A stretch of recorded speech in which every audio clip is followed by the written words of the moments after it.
Late one stormy night, I found myself alone at home. The rain poured in torrents, and the howling wind rattled the windows. As I settled down in the dimly lit living room, I heard it, a faint, distant ring of my landline phone. The sound sent chills down my spine, because I had disconnected the phone months ago. I cautiously followed the sound into the abandoned study. The phone was on the desk, its cord hanging loose. With trembling hands, I picked up the receiver and brought it to my ear. A voice whispered, "Help me." It was a feeble, desperate plea that made my heart race. I asked who was on the line, but all I heard was heavy breathing and eerie silence. Just as I was about to hang up, a knock echoed through the house. My heart pounded in my chest as I slowly moved toward the front door. The knocking grew louder and more insistent with each step. When I finally flung open the door, I was met with an empty, rain-soaked night. Confused and terrified, I returned to the study to find the phone still off the hook. And then, I noticed it, a framed photo on the desk, an old family portrait.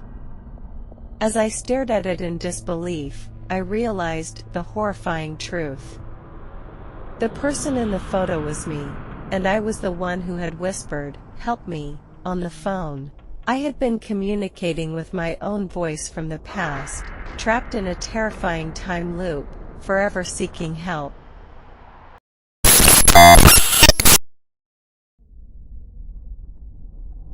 Alone at home one evening, I decided to spend the night watching a vintage record player spin hauntingly beautiful melodies into the dimly lit room.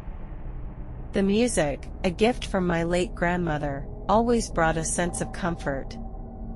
As the hours passed, the room became filled with a warm, nostalgic atmosphere. But then, the melody shifted, turning discordant and unsettling. I watched in horror as the record spun backward, emitting eerie, distorted sounds. The room grew colder, and a ghostly figure materialized in the corner. It was my grandmother, her eyes hollow and filled with sorrow. Tears welled up in my eyes as I tried to speak to her, but no words came out. The room darkened, and the ghostly apparition slowly reached out a bony hand toward me. As her icy fingers grazed my skin, I felt an overwhelming sense of despair and sorrow. In a panic, I fled the room, slamming the door shut behind me. When I returned later, the record player was silent, and my grandmother's presence was gone. I thought it was over, but when I looked at the record player, it began to spin again, this time playing a gentle, comforting melody. The ghostly presence of my grandmother had not been malevolent. She was trying to warn me about an impending danger, and her haunting melody was her way of communicating.